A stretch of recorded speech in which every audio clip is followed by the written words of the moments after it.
Eu que agradeço aí pelo convite. Vamos ver como eu posso contribuir com o assunto.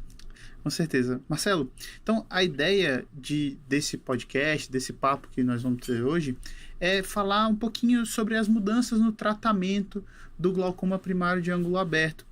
Aconteceram algumas mudanças nos últimos anos, com novas tecnologias ou atualização de tecnologias.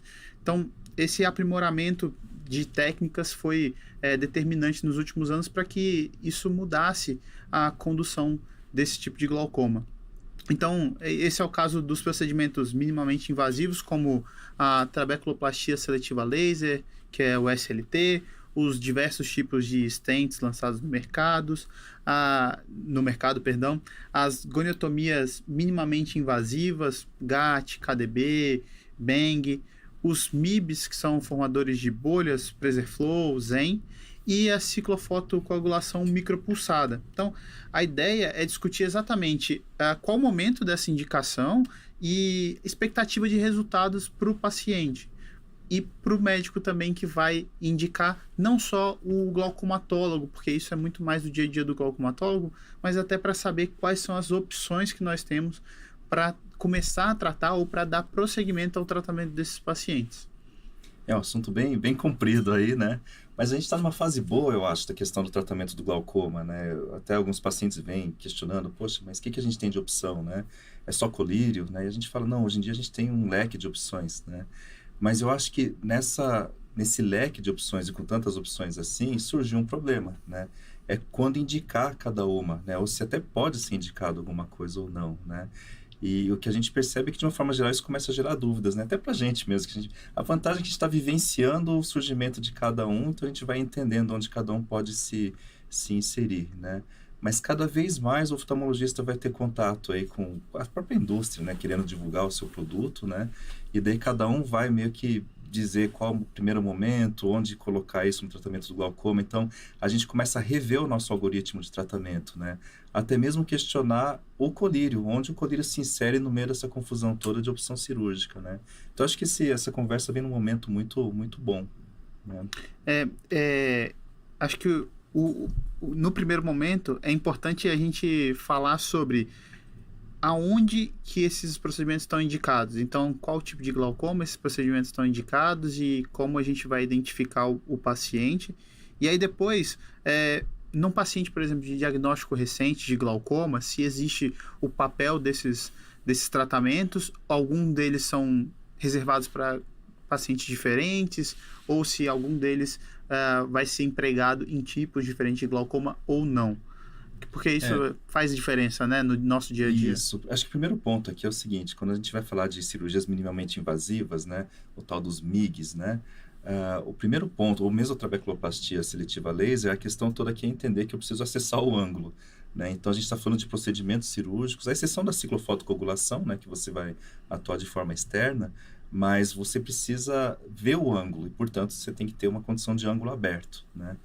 E eu acho que uma coisa que vale a pena frisar antes de começar toda essa conversa é a função da gonioscopia aqui, né? A gonioscopia, no nosso arsenal do dia a dia, do exame físico do paciente, ela é fundamental aqui, né? O que a gente está muito acostumado a falar, especialmente para quem está em treinamento, que o glaucoma tem nome, que é glaucoma, e sobrenome.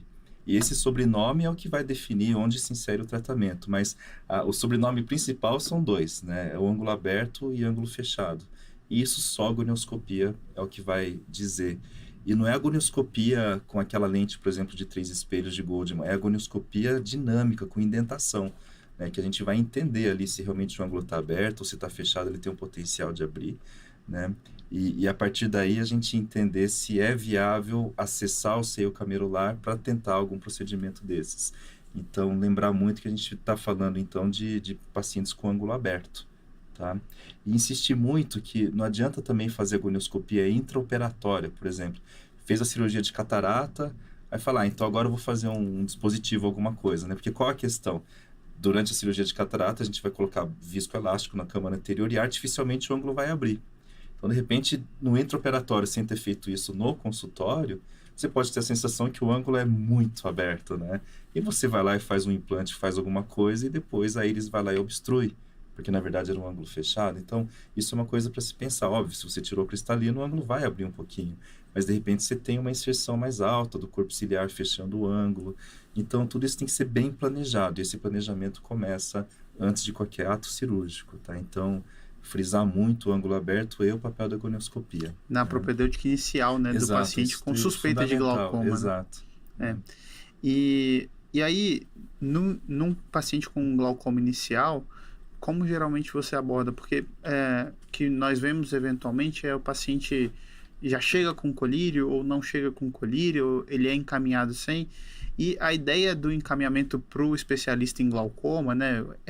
O glaucoma é um mundo completamente amplo e você, eventualmente, eu sei que no seu consultório você recebe pacientes com escavação subtotal ou escavação 0,9 total para serem tratadas por você. E eu sei que existem alternativas muito antes disso, e que às vezes o paciente fica lá, recebe um colírio, não tem um acompanhamento adequado, não tem exames seriados, não é feita a propedêutica adequada com uma gonioscopia e tudo. Então, o que você faz quando você recebe um paciente com glaucoma inicial, tem um diagnóstico inicial de glaucoma? Você já começa com colírio, você apresenta a possibilidade de MIGS, porque existe uma diferença, inclusive, de custo nesses pacientes. Esse é o segundo ponto aí da mensagem do nosso contexto aqui, né? A gente pode falar de MIGS e cirurgias e procedimentos cirúrgicos laser, mas num contexto, no mundo de faz de conta, imagina que eu tivesse acesso a tudo, a minha caixinha que eu pudesse abrir e falar, olha, hoje eu vou colocar esse ou aquele dispositivo e tudo, né? Isso é útil se a gente for pensar em, pelo menos, entender onde cada dispositivo pode se inserir. Mas a questão do custo é a barreira principal, é a hora que a gente recua e fala, não, vamos com calma aí, né?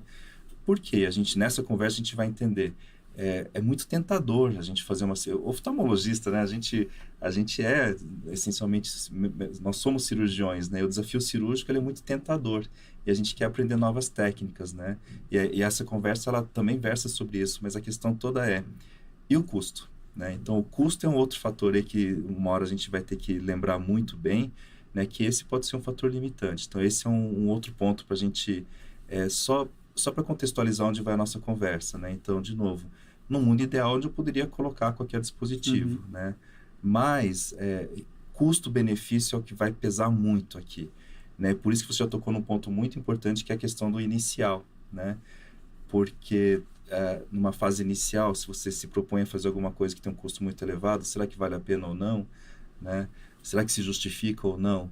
Ao mesmo tempo, se você deixa passar demais, aí você fala, bom, nessa altura do campeonato eu pago qualquer coisa para manter minha visão. Mas aí já passou a hora, talvez, né? Então, por isso que o custo é uma coisa que uma hora vai ter que ser muito considerada, né? E um terceiro ponto que eu acho para contextualizar a conversa aqui, por incrível que pareça, eu ainda vejo profissionais, colegas oftalmologistas, que têm a visão de que, olha, infelizmente, glaucoma é uma doença que vai deixar a pessoa cega. E, infelizmente, tem essa ideia de que, então vou deixando colírio, né? E, quando ficar já nessa fase final, eu encaminho para o colega, né? Então, eu que estou nessa ponta do especialista, não é raro eu receber pessoas que eu vejo que já estão numa fase muito avançada e que eu penso, poxa, em que momento o colega poderia ter feito alguma coisa para evitar que chegasse nesse ponto, né? E desmistificar, inclusive, uma trabeculectomia, um tubo, né? No sentido de que, sim, enquanto tem visão, vale a pena tentar, né?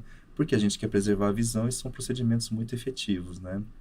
Então, aí voltando para sua pergunta inicial, eu arborizei um pouquinho, mas eu achei que era muito importante para contextualizar toda essa nossa conversa, né? E a gente poderia, então, dividir muito nessas fases, que é o glaucoma inicial, o glaucoma moderado e o glaucoma avançado, né? E quando a gente pensa em glaucoma inicial, os algoritmos clássicos falam em iniciar com colírio. Inclusive com monoterapia, né? Porque você fala, por que um colírio só? Porque a gente quer testar cada opção, né? Lógico, tem paciente que vem com nível tão alto de pressão que você não vai ficar gastando tempo. Mas o ideal é que você vá testando passo a passo, né? Mas o que deu uma reviravolta no nosso mundo foi a trabeculoplastia laser, né? Mais especificamente a seletiva, né? Porque existe a trabeculoplastia com laser de argônio, né? Mas isso a gente já não fala mais, né? Embora seja uma opção, sim, mas o problema é que o argônio vai causar uma lesão permanente na malha trabecular e por isso que deixou aí de ser usado, e em favor da seletiva, né? O que é a trabeculoplastia seletiva? Você tem um laser IAG específico para isso, não é o laser da capsulotomia, né? É um laser específico para isso, onde você vai fazendo disparos na malha trabecular, e o objetivo é, de alguma forma, você melhorar a drenagem do aquoso pela malha trabecular, né? E daí, né? E daí que os estudos mais atuais, existe um estudo muito clássico que é o Light Trial, mostrando o seguinte, que você consegue num glaucoma, não no avançado, né? Então leve a moderado, colocar o laser como opção. Ele vai funcionar em 60% a 70% das pessoas onde você aplica o laser, e ele tem uma capacidade de reduzir a pressão de 20% a 30%, equivale a um colírio, né? Então aí você começa a pensar, poxa, se é um colírio, então talvez é aquele paciente inicial que está usando uma só medicação, né? E agora já estão surgindo estudos, inclusive tem já estudos brasileiros, já está para sair mais um, de custo e efetividade, mostrando que, né, se você consegue reduzir um colírio, e esse um colírio é justo o mais caro do arsenal que o SUS fornece, vale a pena você aplicar o laser, inclusive como primeira opção. Como uma política de saúde pública, né? Então, e não só pensando nisso, mas daí você começa a pensar, poxa, eu poupo meu paciente dos efeitos colaterais do colírio, com isso eu melhoro a fidelidade ao tratamento, porque eu tiro da mão dele a responsabilidade de ficar pingando o colírio, né? Que a aderência ao tratamento é um problema, talvez um dos principais problemas do glaucoma, exato, né? Um problema muito sério. É aquele paciente que desiste de se tratar, né?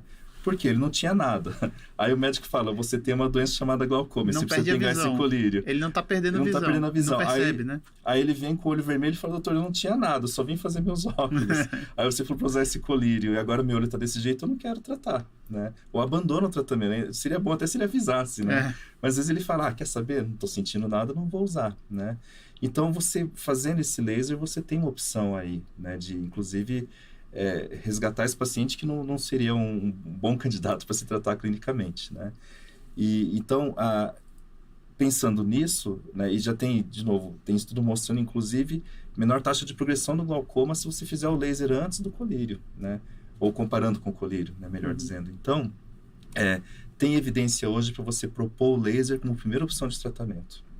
E por isso que eu falei que é uma reviravolta, porque a gente aprende classicamente, põe um colírio, não deu certo, põe o segundo colírio, não deu certo, põe o terceiro, põe o quarto colírio, né? Depois fala, agora eu vou tentar um laser, né? Mas não, hoje em dia você pode, já para o primeiro paciente, acabou de fazer o diagnóstico, está na fase inicial ali, fala, olha, ou mesmo no avançado, mas daí o avançado já vai perder esse benefício, né? Mas ela fala, olha, eu tenho essa opção de tratamento, é um laser, né? Aí vem a outra parte da conversa, o paciente fala, doutor, eu não tenho nada, a minha visão tá boa, você quer fazer um laser no meu olho, né? Então, no olho, né? Aí laser, ele fala, laser faz mal pro olho, porque meu amigo teve laser no olho e ficou cego. Então. Ou então ele acha que é uma coisa de outro mundo, né? E aí vem a outra coisa do quebrar os paradigmas, né?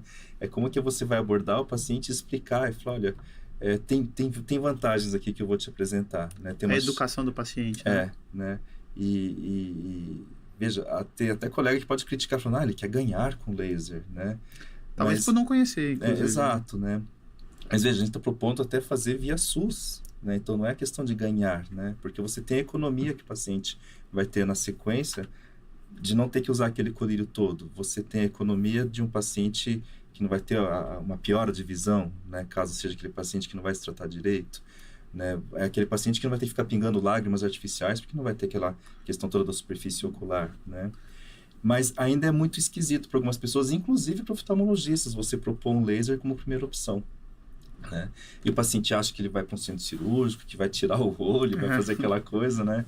E quando termina ele fala, mas se eu soubesse que era só isso, eu tinha feito antes. Isso é muito comum, né? Eu tenho... Perdão te interromper, eu tenho um amigo que faz glaucoma e ele fala...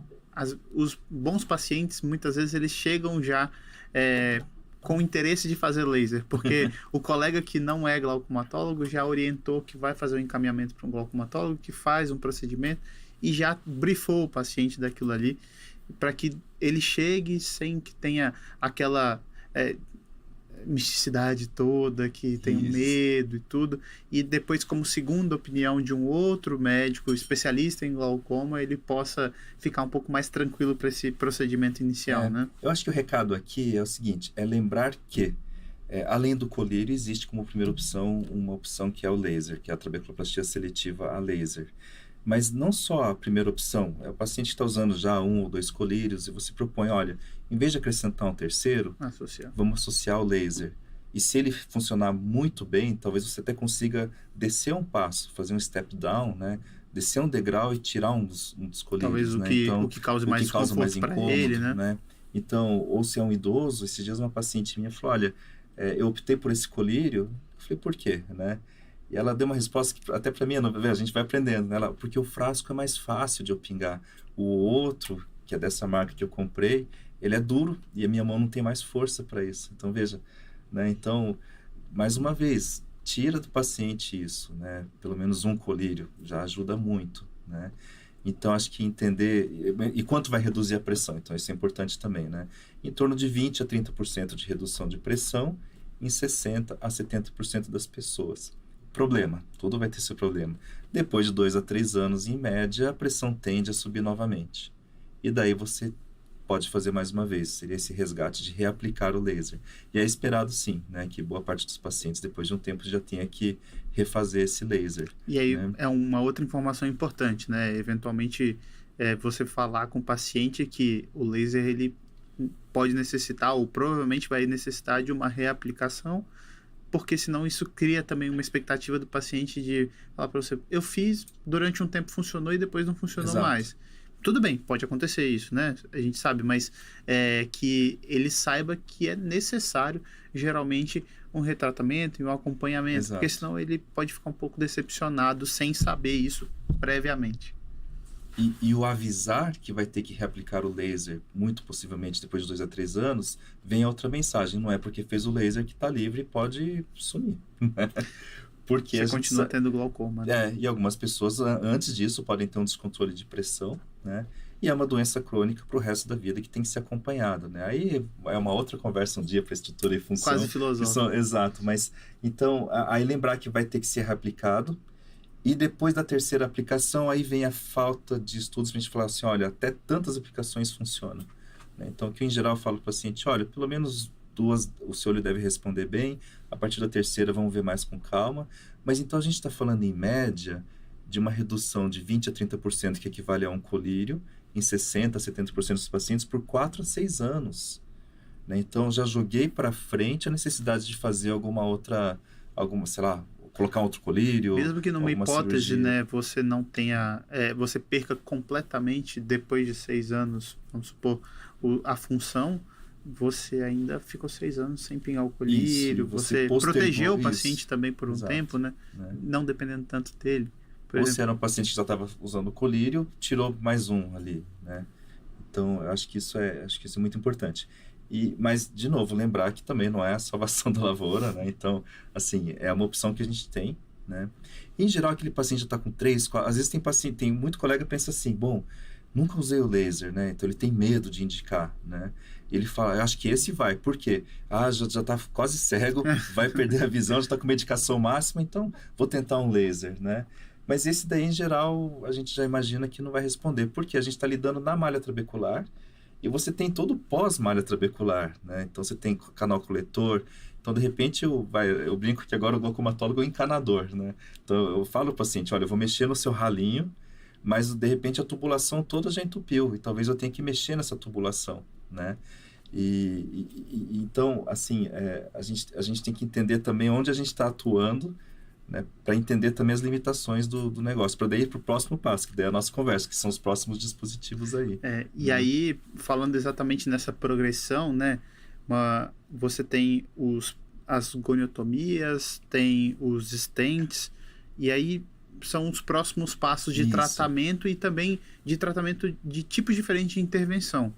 E quais são esses passos que são dados nessa progressão? Porque em algum momento, é interessante saber que, como glaucoma é uma doença crônica, você vai acompanhar, então, no mundo ideal, o paciente para o resto da vida dele, você pode escalonar tratamento para manter controle, né? Então, impedir, claro, em última instância, perda visual, perda de campo. Então, como é que você pensa nesse escalonamento, pensando junto em goniotomias, stents e eventualmente aí em procedimentos formadores de bolha também. Então, aí a gente vai para os MIGs mesmo, efetivamente cirúrgicos, né? Não o laser. E esse conceito de MIGs, né? São cirurgias para glaucoma minimamente invasivas, que no primeiro momento surgiu até um trocadilho, que as pessoas falavam nos congressos, são os MEGs, né? São as minimamente eficazes, né?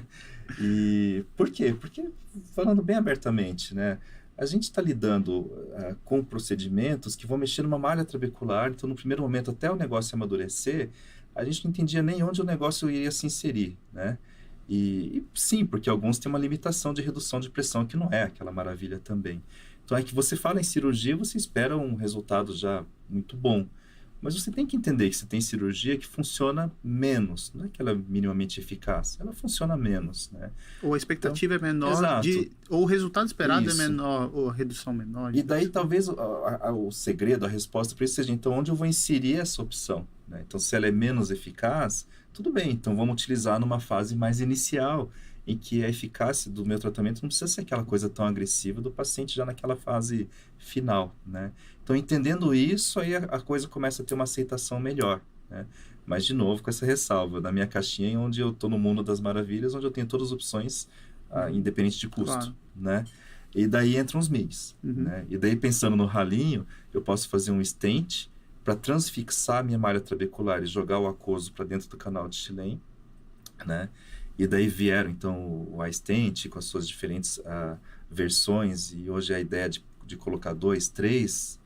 Por quê? Para tentar cobrir uma área relativamente grande e melhorar essa drenagem. Funciona? Funciona, mas tem paciente que não vai mais responder, porque a tubulação já está mais para frente, né? Mas com uma expectativa de que também não é aquela redução pressórica tão grande assim, né?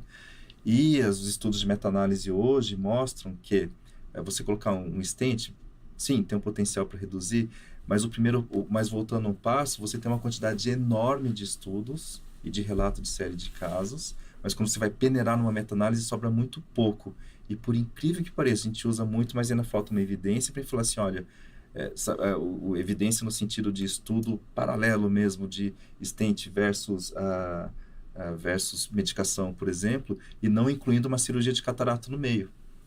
Né? Porque boa parte desses estudos para esses dispositivos vieram fazendo a cirurgia de catarata junto, que ela por si só vai diminuir a pressão, né? Que também acaba sendo uma oferta da indústria para os não glaucomatólogos e tudo, mas que sem dúvidas é mais conveniente você, entre aspas, aproveitar a cirurgia que está sendo feita para fazer um procedimento que tem algum benefício para o paciente, né? Eu gostaria que você falasse um pouco sobre isso, porque... aí que entra, então, aí voltando na questão de, eu estou numa fase, então, portanto, pensando numa cirurgia, então, a gente vai falar de MIGs passo a passo, assim, né? Desde um stent chegando até na goniotomia. Mas, então, num primeiro passo, que é colocar um micro stent ali, né? Vou ter uma redução, em teoria, menor. Então, por isso que não adianta ser porque aquele paciente está numa fase muito avançada que eu quero uma redução absurda, que isso não vai ter. E se for um paciente, sim, pelo envelhecer, né, já tem catarata junto, então vamos lá, a gente opera a catarata, aproveita o ato cirúrgico, põe um stent ali, né, e de repente eu tenho uma redução de pressão além daquela que só a redução da catarata causaria, e de uma hora para outra parece que agora todo mundo começou a falar, não, então vamos operar a catarata, né, mas ela sim, mas quando a catarata, a facomulsificação reduz a pressão é por um tempo, depois a pressão vai subir de novo, né? Mas sim, aí eu teria um efeito associado das duas coisas, uma sinergia, e daí uma redução um pouco mais robusta, porque eu tenho 2 procedimentos ali que vão, de certa forma, reduzir. Né? Então, eu estou falando de um stent que, em teoria, eu poderia usar nessa fase de novo, numa fase mais inicial, né? Porque a minha necessidade de redução pressórica não é tão grande assim ainda. E daí a gente passa para o outro nível aí, que daí já começa na tal da goniotomia, que a gente já vai falar de GAT, né? de Caruc Dual Blade, né? Qual que é o próximo passo? Bom, coloquei um stent na malha trabecular, drenou. Diminuiu pressão? Diminuiu. Então, possivelmente, a minha restrição é a malha trabecular, né? E se eu tirar a malha trabecular, então? Aí eu já deixo o aquoso chegar direto para os canais coletores e vamos em frente, né? E daí a gente passou por uma outra fase de reflexão, tipo, mas eu vou tirar como essa malha trabecular, né?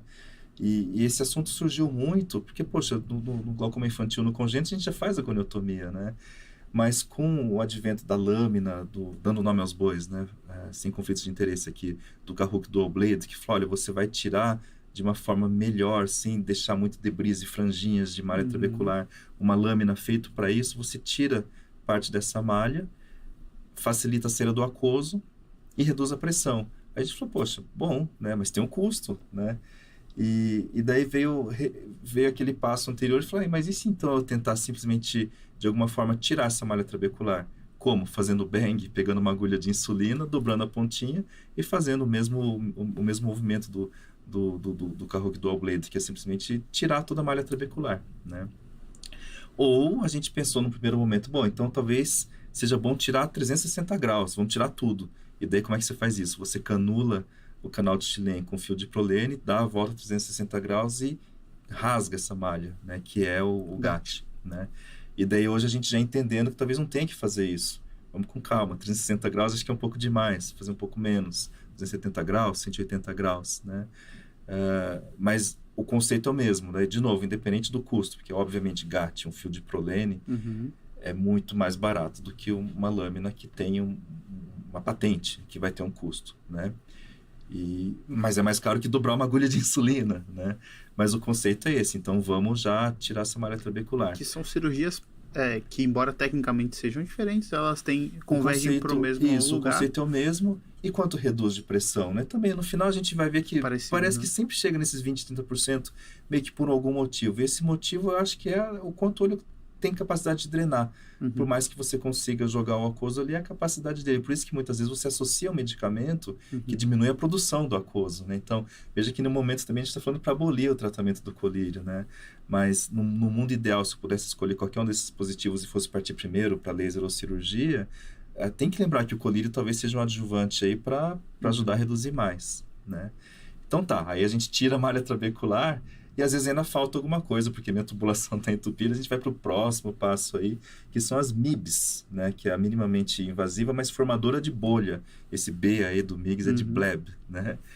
E, de novo, dando nome aos bois, a gente está falando agora de Zen, PreserFlow, né? Que o PreserFlow já está chegando aqui para o Brasil, onde também é um microdreno, um de colágeno porcino, o outro é um material sintético, né?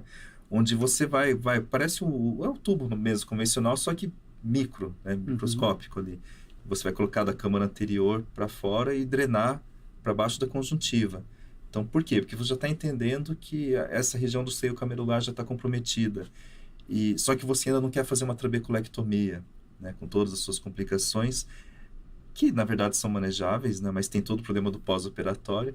E daí a ideia é você colocar esse microdreno para jogar o aquoso para baixo da conjuntiva e você vai ter uma bolha, né? Mas sem ter que ir lá abrir a conjuntiva, fazer um flap, apesar de que o PreserFlow você precisa de manejo cirúrgico maior, mas a ideia é facilitar, padronizar a cirurgia e, de certa forma, minimizar as complicações de uma trabeculectomia, mais uma vez, que são manejáveis, né?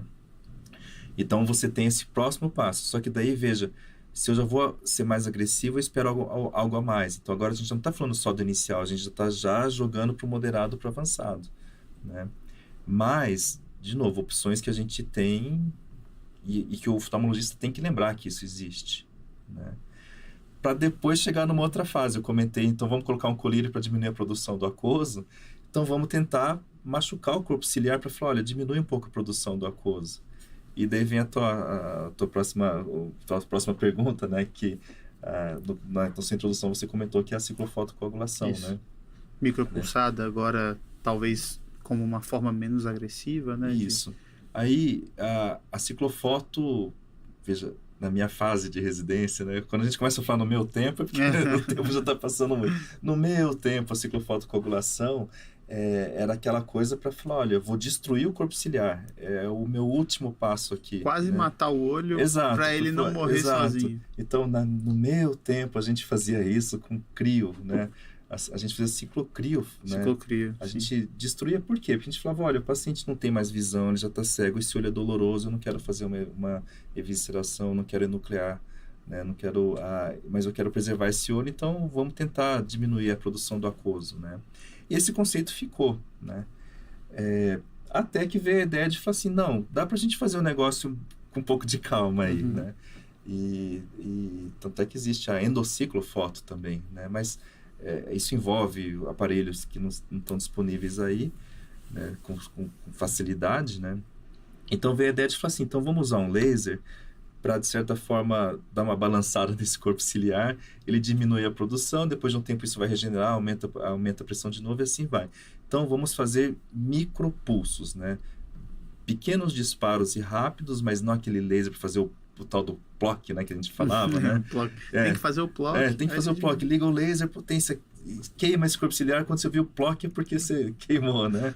Mas não faz tudo, senão vai entrar em fitise. Você faz um quadrante, 2 quadrantes, né? E é isso. Entrar em fitise isso, uma coisa... era o problema. Então aí veio esse outro conceito. Não, vamos só machucar esse corpo ciliar com micropulso, né? E daí as pessoas começaram a entender que era uma ideia, né? A ponto de, eu falei da sequência, né? Laser, stents, goniotomia, né? Com alguma técnica, mas em algum momento o laser micropulsado, o ciclo fotocoagulação micropulsada começou a entrar no primeiro passo, até antes mesmo de pensar em cirurgia, né? Porque, veja, se eu vou colocar um stent, vou fazer uma goniotomia, eu estou indo para o centro cirúrgico, né? Lógico, você também vai fazer o laser no centro cirúrgico, mas sem abrir o olho, né? Então, a gente teve essa fase de indicar, inclusive, o micropulsado como uma primeira opção. Problemas começaram a surgir. O olho fica inflamado, você pode ter um problema na córnea também, pela propagação da energia, uma inflamação muito intensa e, de novo, um caso ou outro de hipotonia. E hipotonia, no caso inicial, vamos com calma, né?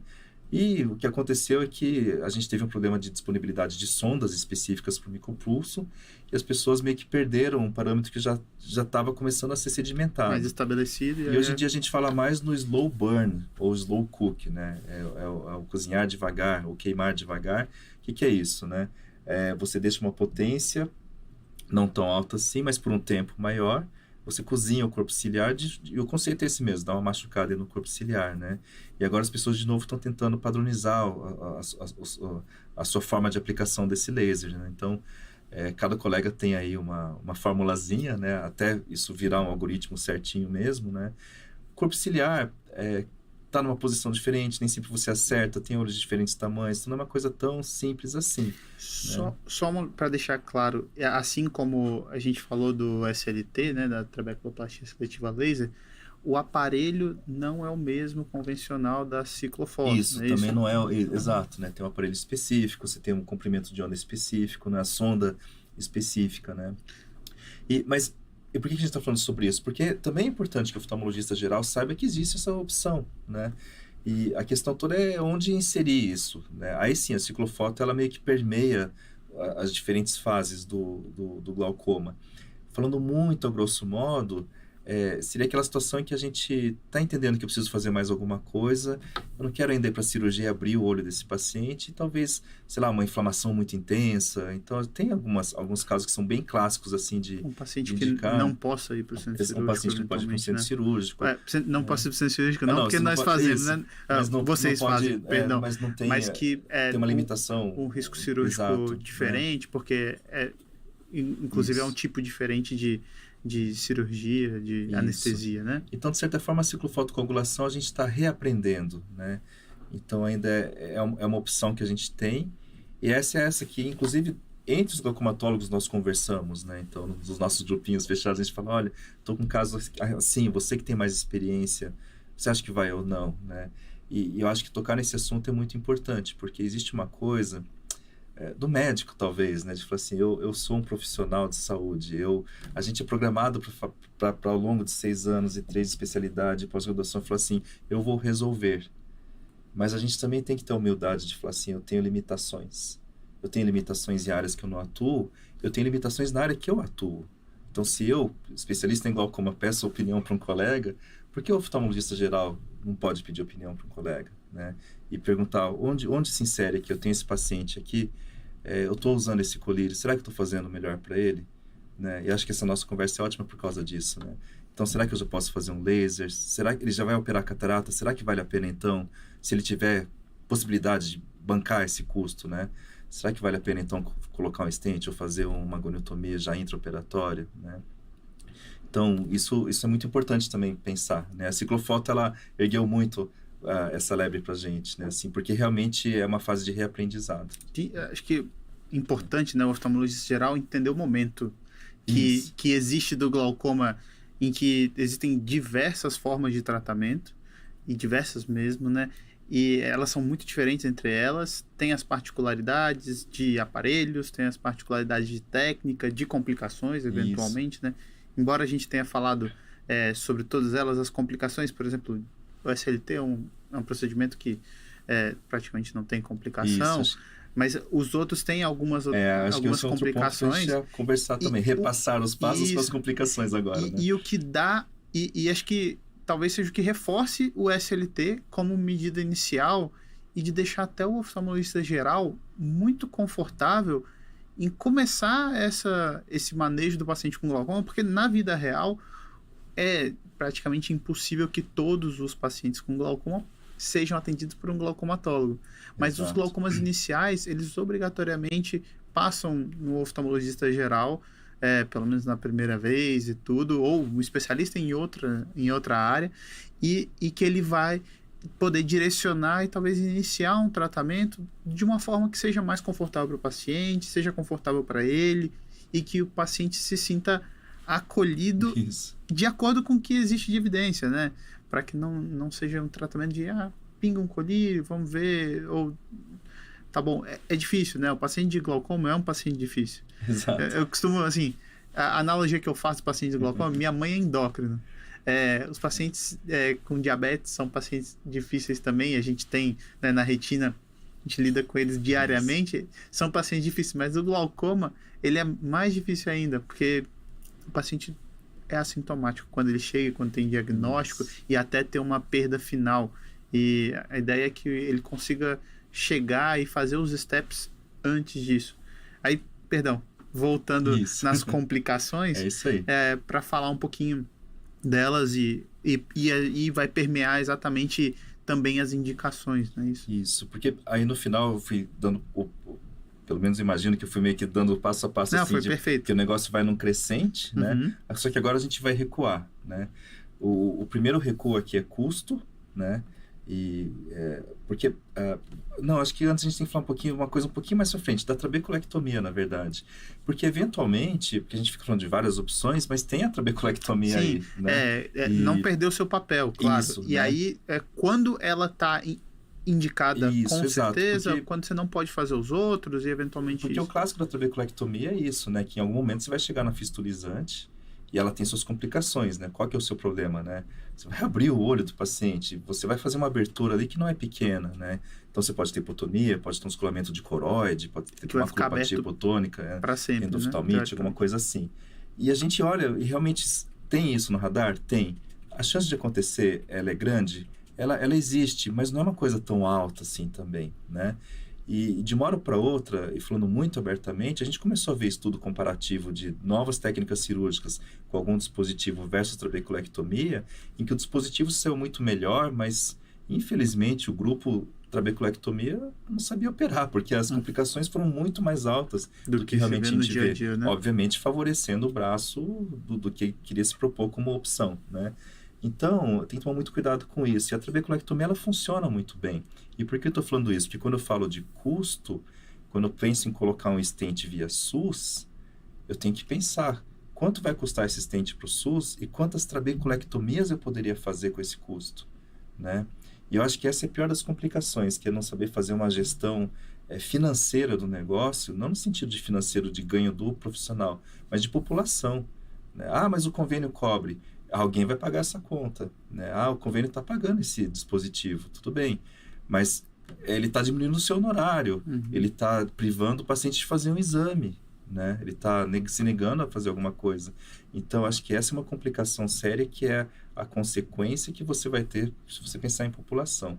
Por isso que eu comecei a conversa falando, vamos falar primeiro dos dispositivos, pensando que eu tenho uma caixinha assim, sem custo, e que eu posso escolher qualquer uma. Fase inicial eu faço laser, posso fazer um stent, um pouco mais para frente eu faço uma goniotomia, um pouco mais para frente eu faço uma bolha, e depois uma trabeculectomia, né?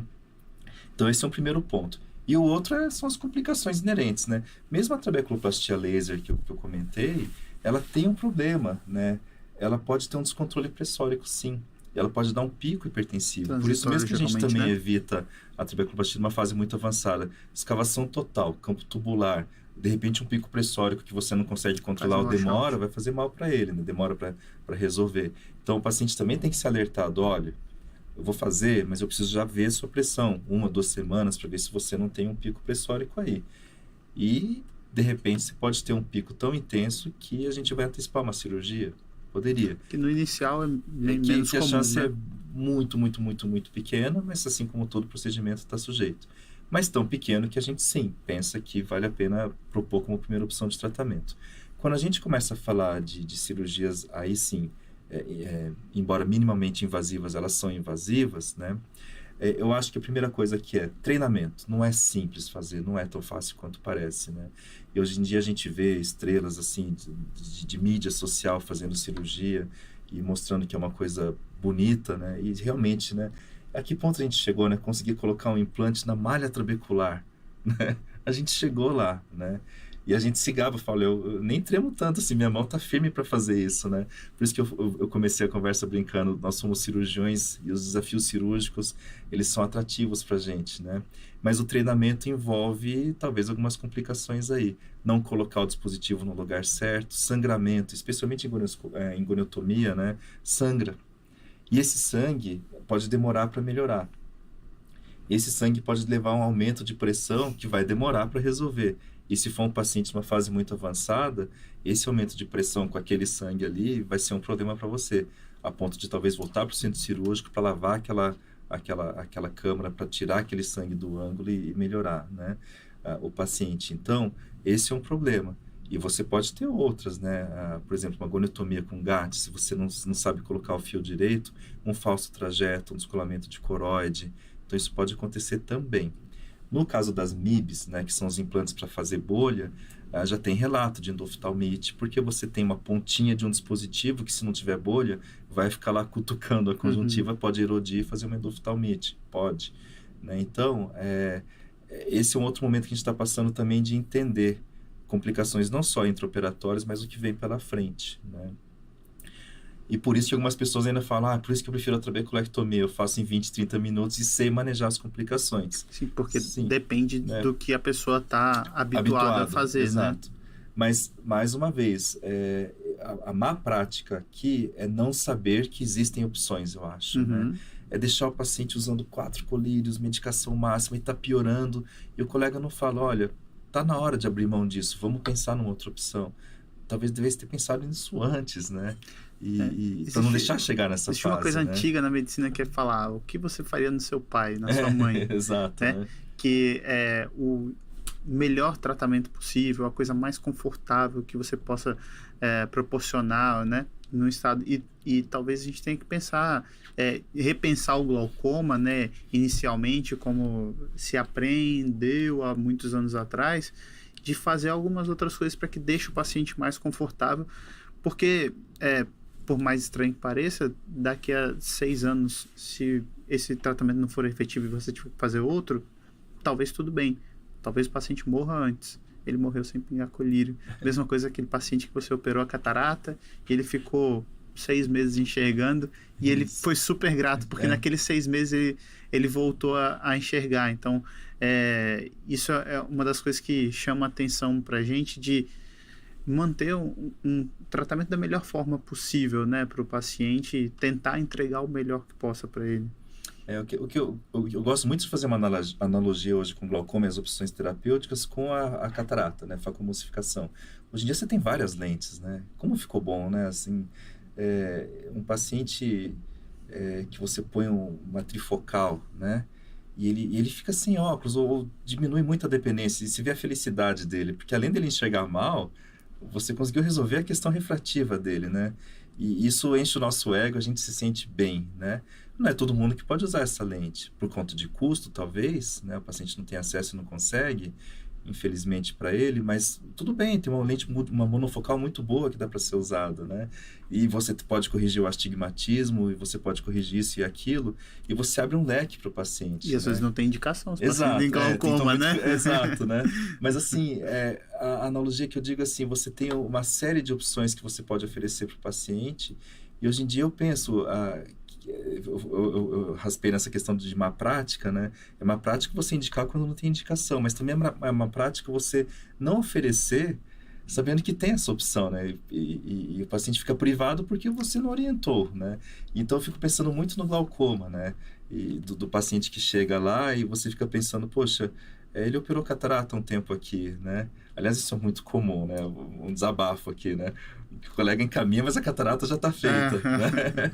E daí a gente fala, não é nem só por isso, porque tá, a minha área é outra, mas eu também faço catarata e eu fico pensando, nesse momento, de repente, um procedimento, se tivesse a disponibilidade, de novo, questão de custo e tudo, talvez para ele ter feito um GAT aqui, né, ter feito uma goniotomia, ter tirado essa malha trabecular, de repente já estava um pouco melhor aí, a gente postergaria mais medicação, postergaria uma trabeculectomia e tudo isso, né? Então, eu acho que é muito saudável a gente ter esse tipo de conversa exatamente para isso, né? Para que o oftalmologista geral hoje fique atento que o glaucoma mudou. É bom ter um amigo glaucomatólogo que você possa mandar os pacientes e você tenha essa troca, né? O glaucoma mudou muito, né? E vai mudar mais ainda, né? Quando a gente vê o que vem no horizonte aí de novos dispositivos, né? Com nanotecnologia, o negócio realmente está vindo e forte, né? E cabe ao médico também, a outra parte tudo bem saber que existe, mas tem uma barreira muito grande e saber até onde e que limite a questão ética aqui, né? De indicar, sabendo que vale a pena ou não, a questão do custo, né? O custo-benefício, se vale a pena ou não, né? E até que ponto não é um malefício oferecer para um paciente uma coisa que vai custar muito para ele, com um retorno muito pequeno, que é uma redução pressórica pequena, que para ele já não adianta mais, né? Então, eu acho que isso é um outro ponto para entender, né? Então, essa escalinha de tratamento, a gente tem que ter uma ideia, né? E lógico, você sempre vai ter as exceções. Vai ter sempre um colega que fala, mas eu coloquei aqui esse dispositivo que nem era esperado, mas seduziu e tirou toda a medicação. Sim, você vai ter um outro que responde bem, né? Mas a gente tem que sempre pensar na média para poder explicar, né? A gente não trata o paciente baseado numa estatística de um outro paciente, porque não se faz estatística com um, né? Então, não embora não seja o propósito dessa conversa, mas falar dos dispositivos de filtrantes também, de tubo, por exemplo, eles andam juntos ali com a trabeculectomia, existem algumas particularidades entre eles. O tubo também, né? Vamos lá, né? No meu tempo, né? Já que nós escalonamos tudo, né? Então, e o tubo tá lá no final, né? E na minha época a gente falava assim, nossa, eu vou colocar um tubo agora dentro do paciente, se prepara, né? E o tubo mudou também, né? As técnicas cirúrgicas mudaram e veio uma questão que é o seguinte, né? Primeiro que o tubo era muito caro, né? A gente tinha algumas opções. Hoje a gente tem o implante de Suzana que se propõe a ter um custo menor, né, em relação aos importados. Mas já teve uma fase que sim, a gente tinha implantes mais em conta que foram desaparecendo do mercado, então só tinha implante caro. Uhum. E a gente falava, olha, eu vou destruir a conjuntiva para poder colocar esse prato, né? Então vou deixar para o último momento, né? Vou deixar para o neovascular que meu colega da retina encaminhou, né? E daí não tinha um resultado bom e ficava aquela imagem ruim, né? E daí a gente começa a entender que, calma, né? Se você começa também a falar, vou fazer 2, 3 trabeculectomias, depois eu vou para o tubo, muito possivelmente ele não vai bem porque toda aquela conjuntiva já foi 2, 3 vezes mexida, né? Também não estou falando que o tubo é a primeira indicação, porque já teve esse estudo comparando trabeculectomia versus tubo e sugerindo que o tubo seria uma boa opção como primeira opção, né? Mas calma, né? Mas se eu indico, talvez, na falência de trabeculectomia, que eu vivenciei essa conjuntiva fechando na minha frente, entendi como é a cicatrização do paciente, de repente eu entendo que às vezes é melhor já partir para um tubo de drenagem para glaucoma,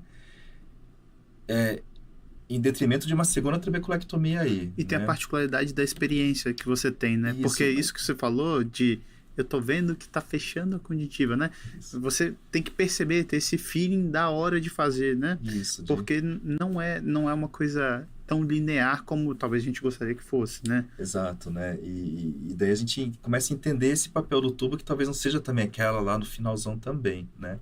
Eu brinco que o retinólogo tem resolvido boa parte dos nossos problemas com a questão de melhor tratar a retinopatia diabética. Não é que vocês tratavam mal vocês, né? O especialista em retina, né? Mas é que não tinha um antiangiogênico como a gente tem hoje, né? De fato, no meu consultório, meio que quase desapareceu, né, o vascular daquele que chegava para a gente, né? Então, e aí os implantes começam a ficar em outras indicações que não são tão complexas assim, e a gente entende que tem o seu papel também. A gente consegue até desmistificar o tubo de drenagem para glaucoma. Mas, de novo, né, queira ou não, tem um prato, e para conseguir colocar esse prato no lugar certo, por exemplo, um Barveld, ele não só tem que ficar lá atrás, como ancorado no músculo reto. Então, você vai manipular bastante conjuntiva e tênum, né? E talvez essa manipulação excessiva já acabe machucando a área que você poderia fazer uma trabeculectomia, né? Mas tem casos em que dá para fazer sim, em algumas situações, inclusive, indicação primária, né? E com resultados bons. E eu acho que tem um segredo aqui, é o pós-operatório, é o acompanhar o pós-operatório, né? Então, trabeculectomia eu comento muito, não adianta, e isso infelizmente ainda acontece, não adianta o colega fazer uma trabeculectomia e na primeira semana, na segunda, já encaminhar para o outro fazer o pós-operatório. Isso dá dor no coração. Porque eu falo até para os pacientes, falo, olha, a gente está num namoro aqui que começou com colírio, esse namoro aqui virou um noivado a hora que eu já estou falando de cirurgia, só que agora a gente vai casar, né? Por quê? Porque agora a gente vai se ver toda semana, a gente vai ter que ter as alegrias de quando eu falo que a pressão tá boa, mas a gente vai ter um momento que a gente vai discutir e falar, olha, não está indo muito bem, né? E a gente vai ter que, no mínimo, por 2 meses, continuar esse casamento aí. E é um pacto que a gente vai fazer. Eu vou te operar? Vou. Mas se você entender que eu tenho que te acompanhar de perto. Ou, se o meu colega que encaminhou entender que eu vou ficar toda semana ligando, a gente vai ficar trocando figurinha. Hoje em dia tem foto, facilita mais, mas assim, tem coisa que a gente tem que palpar, que eu tenho que entender se a conjuntiva está fibrótica ou não. Então, o segredo da trabeculectomia não é a cirurgia. Tecnicamente falando, ela não é tão complexa assim, né? É o pós. O pós-operatório aqui é o segredo. Por isso, voltando agora para os MIGs, é que veio a ideia de falar assim, poxa, se eu implantar alguma coisa que eu coloquei e está colocado, aí agora é por conta do dispositivo, né? É o que é vendido, né? Tá resolvido, Exato. É mais e fácil. Você tira essa preocupação do pós-operatório. Por isso que os MIBs, né, que fazem bolhas, a indústria está entendendo que não é assim, não é... A proposta inicial talvez fosse essa, mas... Exato, né? É aquele especialista na área, não é ruim, dá a impressão que quando eu falo especialista, eu estou desmerecendo os outros. Mas eu quero ter mais prática naquela questão de manejo de bolha para saber lidar com aquilo, né? Então, é por isso que a indústria já está falando, não é para aquele caso inicialzinho ali, né? E vamos com calma, né? Acho que um paralelo que então, alguns anos atrás, as pessoas, quem fazia oftalmologia tinha uma experiência de uma residência de 2 anos e fazia plástico ocular, fazia glaucoma, fazia trabeculectomia, fazia cirurgia de catarata. Então eu tenho minha madrinha, ela fez residência há muitos anos atrás e enfim, as pessoas faziam vários tipos de cirurgia. Meu pai fez residência há alguns anos atrás, então 30 e poucos anos atrás, e ele também operava trabeculectomia na época dele, hoje não faz mais, e ele fala exatamente isso. Acho que eu não vejo mais o porquê eu fazer, porque não é o meu dia a dia. A cirurgia, tecnicamente, você tem ótimos cirurgiões, né? Principalmente numa época de formação, onde a técnica cirúrgica era muito apurada, tinha um volume muito grande de cirurgias, então tinha bastante experiência nisso, mas o pós-operatório conta completamente no glaucoma, né? Então, acompanhar o pós-operatório é você acompanhar um paciente exatamente com as dores dele, com as suas dores, as suas preocupações, para ter um resultado melhor no final. E em algum momento a preocupação de alguém pode ser, se eu encaminhar, o paciente vai ficar com esse colega, ele pode ficar com esse colega porque eu não quero. Às vezes a pessoa fala, eu não quero ficar com esse paciente, não, eu quero que ele seja tratado e acompanhe lá, porque gera uma insegurança. É um pós-operatório bem complexo, né? Então, acho muito importante você ter falado isso, porque desmistifica que a técnica cirúrgica é importante, que é o que é vendido nos procedimentos menos invasivos, né, minimamente invasivos, e que você tem um pós-operatório que tem possíveis complicações, possíveis alternativas e a gente acaba tendo que saber manejar, ou quem for fazer tem que saber manejar, né? Não é simplesmente fazer um procedimento que é inerte, que só vai abaixar a pressão do paciente e vai resolver o problema, né? E no final de tudo, para ajudar na nossa escolha, a gente ainda está na expectativa, na esperança não, porque isso tem que ser feito, não ficar só esperando, mas na expectativa de chegar nos resultados dos ensaios clínicos randomizados. Isso é o que precisa, porque a evidência... É muito importante, lógico, uma pessoa que tem mais experiência para você falar, olha, eu já fiz alguns casos, não é bem assim, isso é importante. Mas no final, o que a gente precisa ainda são os ensaios clínicos randomizados para ter os grupos paralelos, sem ter uma catarata no meio, uma facomulsificação, falando assim, olha, estou comparando esse com esse, head to head, grupo paralelo, vamos ver quanto reduz. Aí, isso é o que falta para a gente falar assim, então tá, se reduz tanto, ele cabe aqui no meu algoritmo de tratamento. Se reduz mais que isso, então eu vou para cá. Então, isso ainda, a gente ainda está nessa... Mas acho que é importante falar que não existe porque não quer, porque a gente está na fase de desenvolver, né? São tecnologias ou são alternativas novas, né? Às vezes não envolve nem tecnologia. O GAT, por exemplo, usa um fio de prolene, mas você precisa estudar qual a repercussão, longo prazo, acompanhar os pacientes. Não tem jeito. E como com a trabeculoplastia, né? Por que a gente fala tanto de trabeculoplastia? De novo, agora vamos voltando, a gente fica dando círculos, né? Por que a gente fala tanto de trabeculoplastia só agora, né? Ou então se fala, mas tudo bem, já existe há muito tempo. Exato, né? Porque agora as evidências estão mostrando, não é só reduzir a pressão, porque senão, de fato, você pode oferecer para o paciente, olha, você tem condições de pingar esse colírio todo dia, você vai pingar, ok, tudo bem, ninguém está empurrando um laser, né? Mas tem estudo mostrando já tem evidência já mostrando assim, olha, o glaucoma tende a ficar melhor controlado, né? Por quê? Muito possivelmente pela questão porque uma gotinha ou outra falha, né?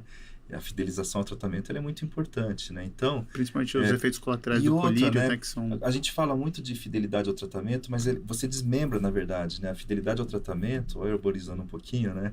Ela não é só seguir o tratamento como orientado. Existe um item aqui que às vezes as pessoas não lembram, que é persistência.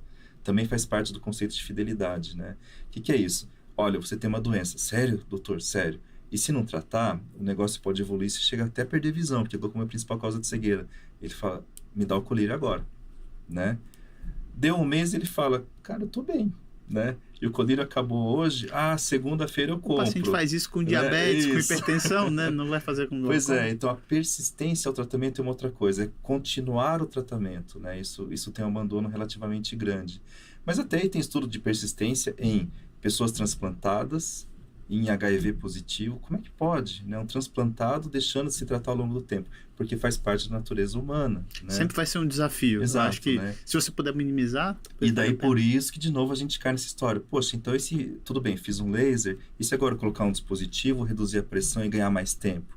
Ou então o que vem pela frente, se eu colocar um dispositivo que, além de atuar ali, consegue liberar lentamente o medicamento dentro do olho do paciente, e de novo consigo diminuir isso, né? Tem que tomar cuidado para também não querer ser paternalista e achar que vai resolver todos os problemas do paciente por ele, né? Empurrando ou induzindo a fazer algum procedimento cirúrgico, né? Mas, mais uma vez, cai naquilo que a gente falou. Eu acho que existe uma coisa chamada bom senso, né? Isso é o que fecha tudo, né?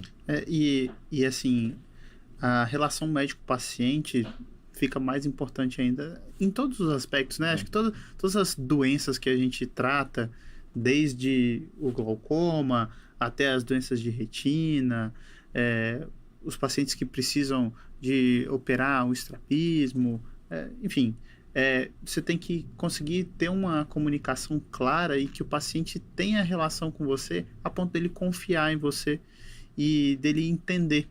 Se fazer claro é importante, né? Mas, enfim, Marcelo, eu acho que a gente tinha que falar, era mais ou menos isso mesmo, não sei nem quanto tempo deu, conseguimos esmiuçar algumas partes. Acho que a ideia é mostrar para o oftalmologista geral, para quem acompanha, que existem alternativas no tratamento do glaucoma e que a gente pode lançar mão deles, não obrigatoriamente lá numa fase final, um paciente que está cego, ou paciente que não enxerga, ou paciente que tem um campo tubular e que ele está em fase final do glaucoma, e aí sim algum procedimento pode ser feito, né? enfim, você tem liberdade para deixar os seus recados também. A gente pode falar mais sobre isso se você precisar. Eu acho que é isso mesmo, é só reforçar a questão do bom senso aqui, né? E a questão de conhecer opções, né? Ninguém vai sair dessa conversa já entendendo qual que é a indicação para cada situação. Mas a ideia é, com essa conversa, a pessoa entender que tem várias opções. E uma última coisa, a expectativa de vida está aumentando. Então, cabe a nós manter essa visão do paciente por mais tempo, né?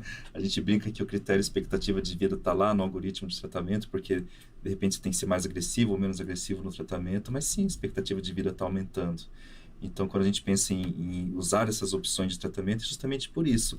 Cada uma vai funcionar, cada uma tem seu tempo de sobrevida, cada cirurgia também, né? Então, lembrar que cada opção que eu tenho também tem o objetivo de ir ganhando tempo, né? Já prevendo que cada novo passo talvez entre em falência, depois eu tenho que entrar numa outra opção e assim vai, né?